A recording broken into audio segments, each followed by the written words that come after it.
मित्रों, जय माता दी। 27 मार्च गुरुवार 2025 गुरुजनों के चरणों में शीश को झुकाते हुए हम आपका मिश्रा ज्योतिष केंद्र में स्वागत करते हैं। हम आपको आज काशी हिंदू विश्वविद्यालय से प्रकाशित विश्व पंचांग के आधार पर सटीक जानकारी देंगे एवं शीघ्र सफलता दिलाने वाले चमत्कारी शुभ मुहूर्त की भी जानकारी देंगे। पूरी जानकारी प्राप्त करने के लिए हमारे साथ वीडियो में अंत तक बने रहिएगा।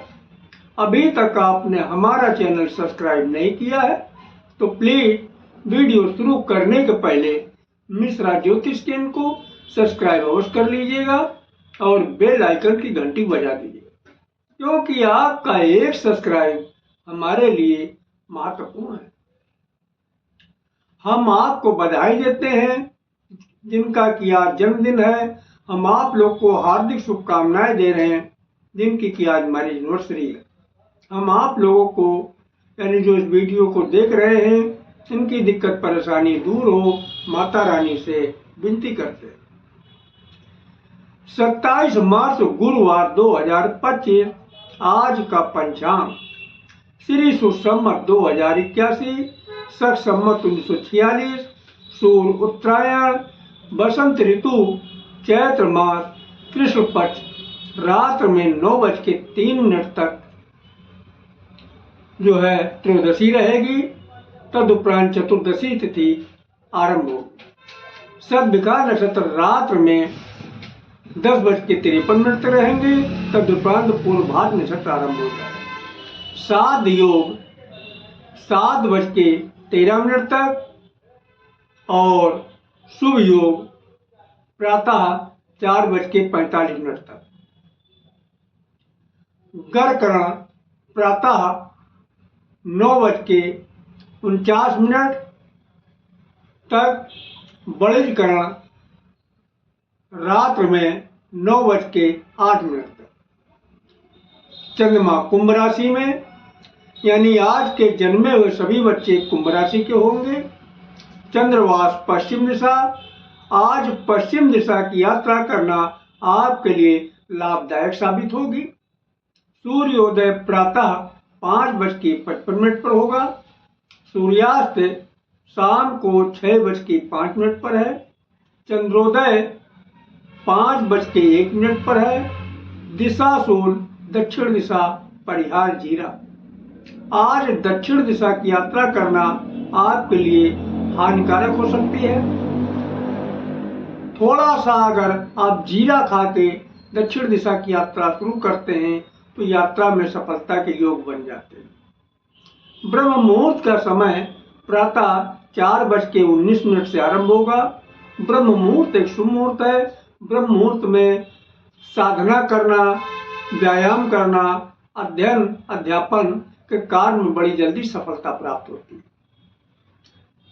अभिजीत मुहूर्त दिन में 11:36 से 12:25 रहेगा। अभिजीत मुहूर्त भी एक शुभ मुहूर्त है।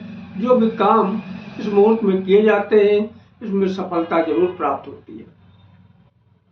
गोधूल मुहूर्त शाम को 5:53 से 6:17 रहेगा।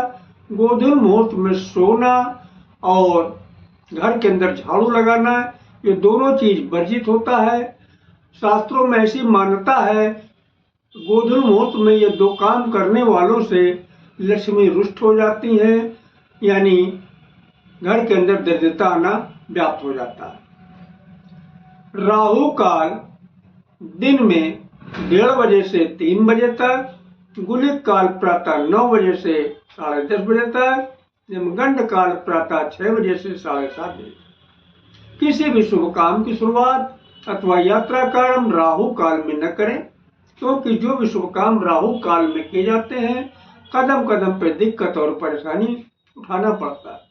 अगर कोई शुभ काम करना चाहते हैं या यात्रा का आरंभ करना चाहते हैं तब आप गुलिक काल में काम शुरू करें, या फिर हमारे बताए गए शीघ्र सफलता दिलाने वाले चमत्कारी शुभ मुहूर्त में कार्य आरंभ करते हैं तो निश्चित ही आपको यात्रा हो अथवा कोई शुभ कार्य हो दोनों में कामयाबी हासिल होगी। आज जो है गुरु प्रदोष व्रत किया जाएगा और महाशिवरात्रि व्रत भी आज ही है। अब हम आपको शीघ्र सफलता दिलाने वाले चमत्कारी शुभ मुहूर्त के ध्यान के विषय में आपको बता रहे हैं, ध्यान दीजिएगा। देखिए, गुरुवार की शुरुआत, दिन की शुरुआत अमृत काल से हो रही है। अमृत काल का बाल शुरू हो रहा 6 बजे से 6:36 तक चलेगा। प्रत्येक कार्य के लिए शुभ समय है। वह 6:36 से आरंभ होकर 7:12 तक चलेगा। किसी भी कार्य के लिए शुभ अनुकूल समय है। प्रौढ़ 7:12 से शुरू होकर 7:48 तक चलेगा। किसी भी कार्य के लिए सामान्य शुभ समय है। वृद्ध 7:48 से आरंभ होकर 8:24 तक चलेगा। किसी भी कार्य के लिए साधारण अनुकूल समय। आगे फिर अमृत काल रिपीट किया। अमृत काल का बाल शुरू हो रहा 10:48 से 11:24 तक चलेगा। प्रत्येक कार्य के लिए शुभ समय है। वह 11:24 से शुरू होगा, 12 बजे तक चलेगा। किसी भी कार्य के लिए शुभ अनुकूल समय है। प्रौढ़ 12 बजे से शुरू होकर 12:36 तक चलेगा। किसी भी कार्य के लिए समान शुभ समय है। वृद्ध 12:36 से शुरू होकर 1:12 तक चलेगा। किसी भी कार्य के लिए साधारण अनुकूल समय। आगे फिर अमृत काल रिपीट किया। अमृत काल का बाल शुरू हो रहा 4:24 से 4:48 तक चलेगा। प्रत्येक कार्य के लिए शुभ समय है। युवा 4:48 से आरंभ होकर 5:12 तक चलेगा। किसी भी कार्य के लिए शुभ अनुकूल समय है। प्रौढ़ 5:12 से शुरू होकर 5:36 तक चलेगा। किसी भी कार्य के लिए सामान्य शुभ समय है। वृद्ध 5:36 से आरंभ होकर 6 बजे तक चलेगा। किसी भी कार्य के लिए साधारण अनुकूल समय। आगे जो है अब रात के शुभ मुहूर्त की हम आपको जानकारी दे रहे हैं, ध्यान दीजिएगा। रात की शुरुआत महन काल से हो रही। महन काल का बाल शुरू हो रहा 7:36 से 8 बजे तक चलेगा। प्रत्येक कार्य के लिए समान अनुकूल समय है। और 8 बजे से युवा शुरू हो रहा है, 8:24 तक चलेगा। प्रत्येक कार्य के लिए पूर्ण सफलतादायक समय है। प्रौढ़ 8:24 से शुरू हो रहा 8:48 तक चलेगा। किसी भी कार्य के लिए अनुकूल समय है। वृद्ध 8:48 से शुरू होकर 9:12 तक चलेगा। प्रत्येक कार्य के लिए समान अनुकूल समय। आगे अमृत काल रिपीट किया। अमृत काल का बाल शुरू हो रहा 9:12 से 9:24 तक चलेगा। प्रत्येक कार्य के लिए शुभ समय है। युवा 9:24 से शुरू होकर 9:36 तक चलेगा। किसी भी कार्य के लिए शुभ अनुकूल समय है। प्रौढ़ 9:36 से शुरू होकर 9:48 तक चलेगा। किसी भी कार्य के लिए समान शुभ समय है। वृद्ध 9:48 शुरू होकर 10 बजे तक चलेगा। किसी भी कार्य के लिए साधारण अनुकूल समय।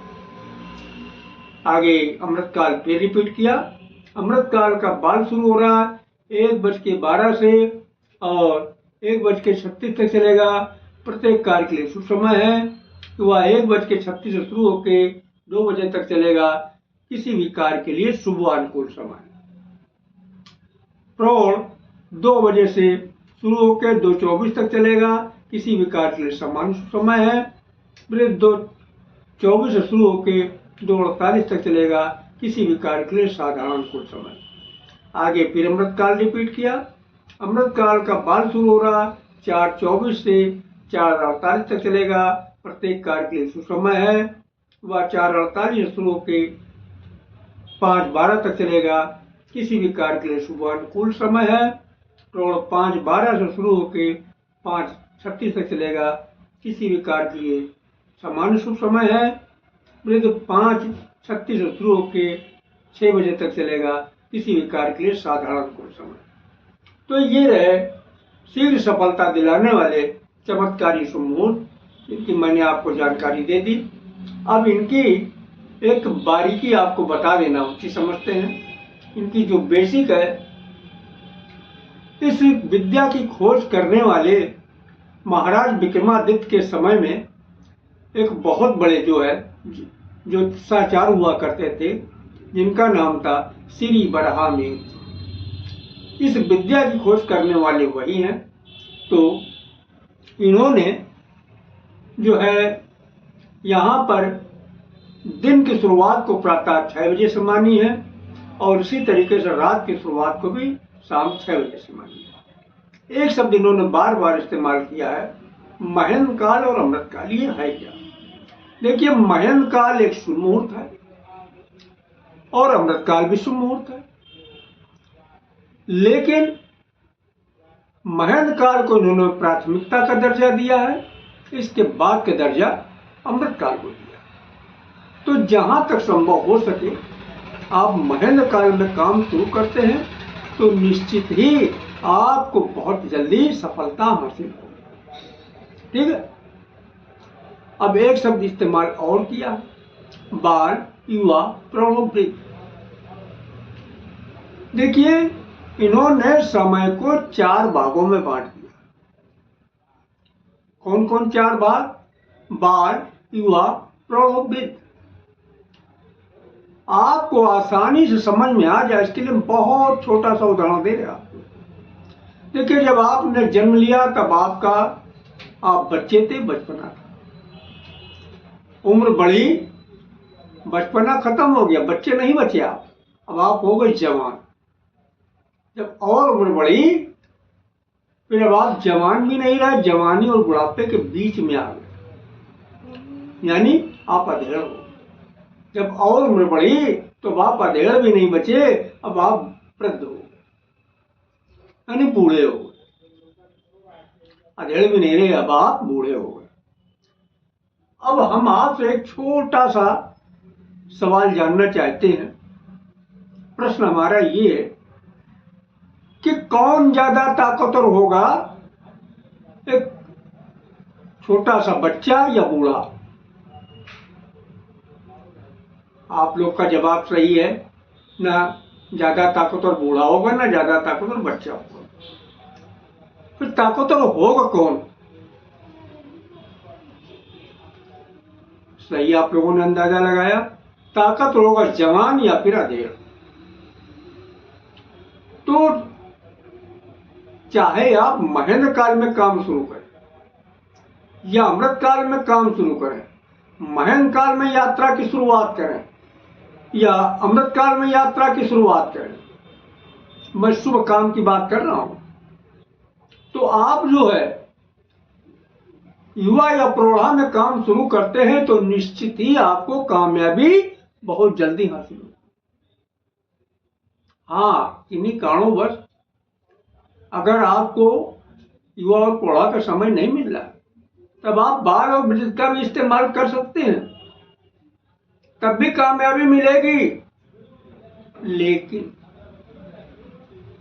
लेकिन लगा हुआ भैया, देर में मिलेगी कामयाबी, थोड़ा समय लगेगा, क्योंकि बाल और वृद्ध अपनी क्षमता के अनुसार आपका सहयोग करेंगे। सहयोग तो करेंगे लेकिन अपनी क्षमता अनुसार करेंगे, तो थोड़ा देर में कामयाबी मिलेगी। अगर आप हमसे अपनी जन्म कुंडली का प्रेडिक्शन कराना चाहते हैं तो उसके लिए आपको मामूली सा शुल्क देना होगा, उससे आप हमारी मेहनताना समझ सकते हैं। हमारा संपर्क सूत्र है 9807225523, मिश्रा ज्योतिष के, कानपुर, उत्तर प्रदेश। अगर हमारे द्वारा दी गई जानकारी आपको अच्छी लगी तो मिश्रा ज्योतिष के इनको सब्सक्राइब करें, लाइक करें और अपने इष्ट मित्रों में अधिक से अधिक शेयर करें। महाकाल के भक्त हैं तो हर हर महादेव, और माता भक्त हैं तो जय माता दी लिखें। माँ पार्वती और भोलेनाथ मिलकर आपकी मनोकामना को शीघ्र पूरा करेंगे। जय माता दी।